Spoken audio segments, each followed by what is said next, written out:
Red Bull is one of the modern era's most successful Formula One teams, but its origins are often overlooked. Like many teams on the grid today, the Austrian team's history can be traced back more than 2 decades. But theirs includes 3 different teams, including 2 no longer competing. Without further ado, let's look at Red Bull's journey and evolution and learn the story behind one of the sport's most recognizable names. To fully comprehend Red Bull's F1 journey, we must go back a decade before the Austrian drinks company entered the sport officially with its own team.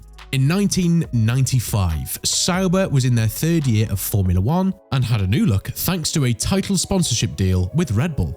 After acquiring a majority stake, Red Bull's iconic red and yellow bull logo was emblazoned on the car, creating a livery that is very similar to the one on the Red Bull car today.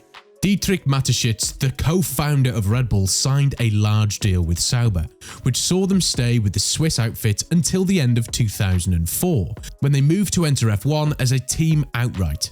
During their early years in Formula One, the brand became a fixture on the grid, and their partnership with Sauber peaked in 2004, when a young Finn named Kimi Räikkönen starred as the team finished 4th in the Constructors' Championship. But that's only half the story.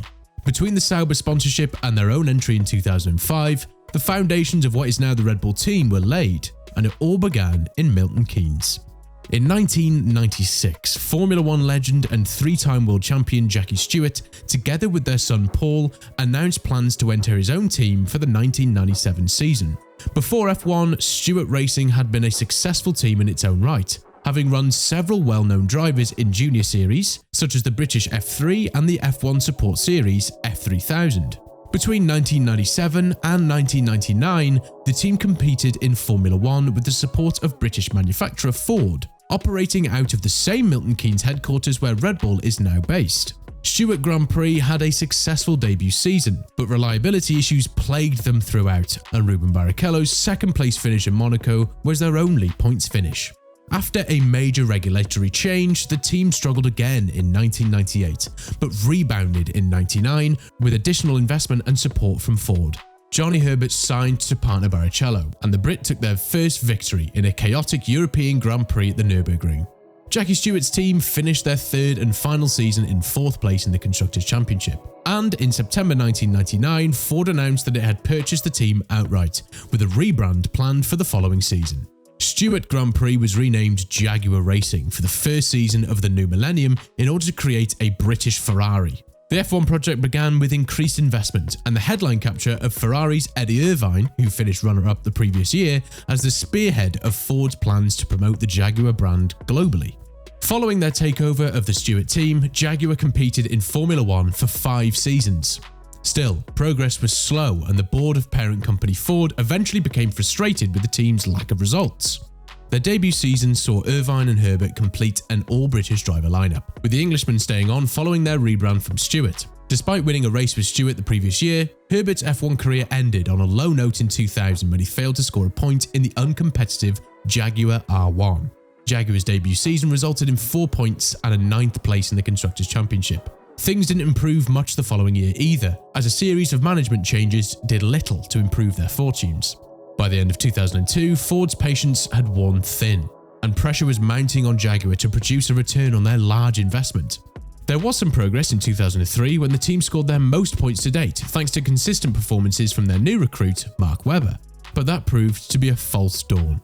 In September 2004, Ford put Jaguar up for sale, citing the rising costs of winning Formula One, and they were quickly snapped up. Only 2 months after Ford announced plans to sell the Jaguar team, Red Bull completed a deal to acquire the British team's entry, preserving over 340 jobs at the team's Milton Keynes base. Over the next 4 seasons, the team laid the groundwork for future success. The team recruited in quantity and quality, gradually increasing their numbers until they could compete with the most illustrious names in racing. Many of those hired had a proven championship pedigree, but the growing team didn't just look outside the door, they also promoted from within. In every way, Red Bull Racing was a young team. The initial driver lineup featured a mix of youth and experience, with David Coulthard providing the former, and Christian Klein, Vitantonio Luisi and Robert Dornbos providing the latter. Coulthard earned the team's first podium in 2006, finishing 3rd on the streets of Monaco. For 2007, Mark Webber came on board to join Coulthard. The team finished 5th in 2007 but dropped to 7th in 2008 despite a podium finish for Coulthard in Canada. But everything was about to change in 2009. David Coulthard retired at the end of 2008 and Sebastian Vettel took his place. The young German driver was a Red Bull Junior team product who had already won a race in a Milton Keynes designed Scuderia Toro Rosso car. His promotion to the senior team coincided with a significant change in the sport's aerodynamic regulations. The new rules leveled the playing field and allowed Red Bull Racing's technical team, led by Adrian Newey, to shine. They created a winner with the RB5. Vettel took the team's first Grand Prix victory, leading home Webber in a 1-2 finish at the Chinese Grand Prix. The following year, Red Bull Racing achieved its goals set 5 years before. Webber and Vettel, driving the RB6, were the class of the field in 2010 and title contenders from the start. At the penultimate round in Brazil, their consistent podium finishes earned the team its first title, the Constructors' Championship. Both drivers entered the final race in Abu Dhabi with a chance to win the Drivers' Championship. Vettel triumphed, becoming the sport's youngest world champion in the process. From 2010 to 2013, Vettel and Red Bull Racing swept the board with 4 consecutive drivers and constructors titles, despite fightbacks from other established teams and some tight battles. Christian Horner, the team's principal, stated at the time, "To achieve 4 double world championships is the culmination of an enormous amount of dedication and commitment from the whole team. For Sebastian to have joined the illustrious names of Fangio, Prost and Schumacher is an incredible achievement, especially at such a young age, and it's a privilege to work with him. It's an enormous day for the team to have won its 4th consecutive Constructors' World Championship. Without the dedication and determination of all the staff from all the departments throughout the company, from all of our partners, and the backing of Dietrich Mateschitz and the support of Red Bull, none of this would be possible. There's going to be an awful lot of happy people in Milton Keynes and Salzburg this evening." But reality bit in the 2014 season.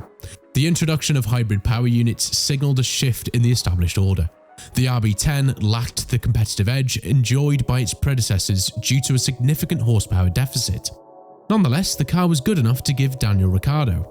He had taken over for retiring countryman Mark Webber alongside Vettel that season, his first, second and third Formula One victories. Ricciardo outscored his quadruple World Championship teammate to finish 3rd, but also outqualified Vettel. While the team came down to earth in 2014, their new driver was flying high.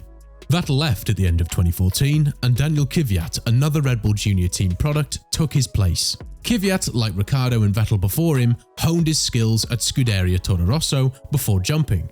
After a difficult season in which the team finished 4th in the Constructors' Championship, Red Bull Racing climbed back to 2nd place in 2016.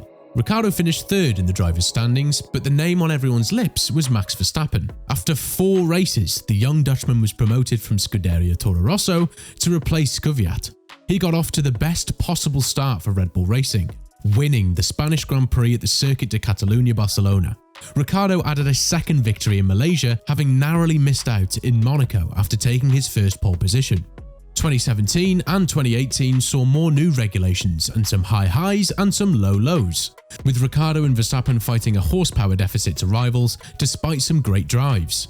At the end of 2018, Ricciardo left the team and Pierre Gasly joined from the Scuderia Toro Rosso for 2019, a season destined to be another time of great change for the team. Gasly struggled from the start, and after the Hungarian Grand Prix, Red Bull Racing announced that Thai driver Alex Albon would replace Gasly and partner Max Verstappen at the team beginning with the Belgian Grand Prix. With Gasly returning to Toro Rosso, Red Bull stated about the mid-season change. The team will use the 9 races to evaluate Alex's performance in order to make an informed decision as to who will drive alongside Max in 2020.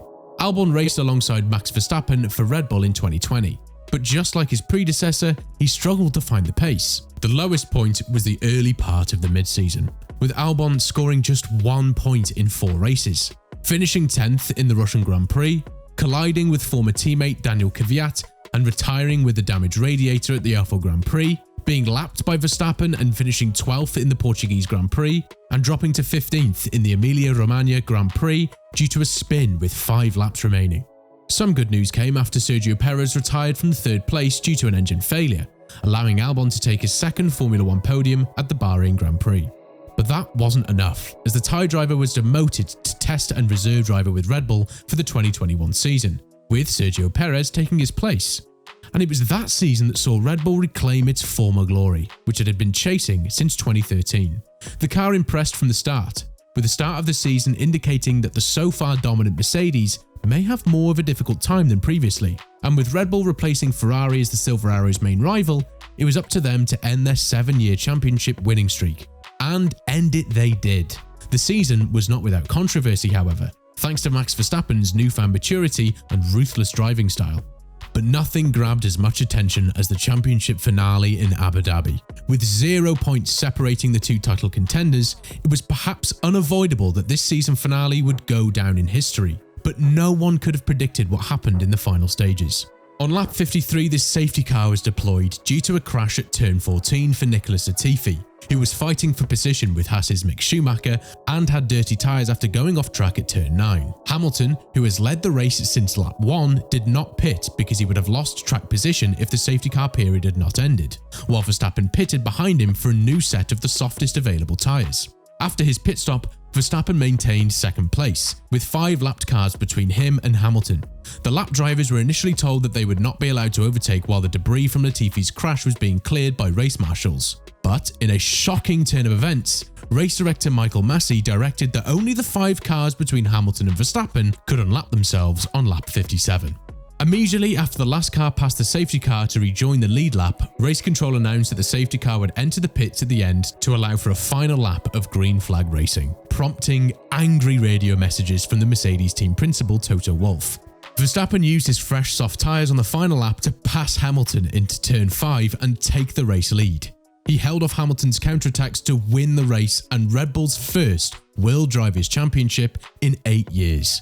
And the rest, as they say, is history. One of the biggest controversies in Formula 1 history partly overshadowed Max Verstappen's incredible victory over one of the sport's most dominant drivers. Still, nonetheless, that victory marked Red Bull's return to the championship winning form. We are now in the midst of the 2022 season, and Verstappen has secured his second driver's title, though much more easily than 2021.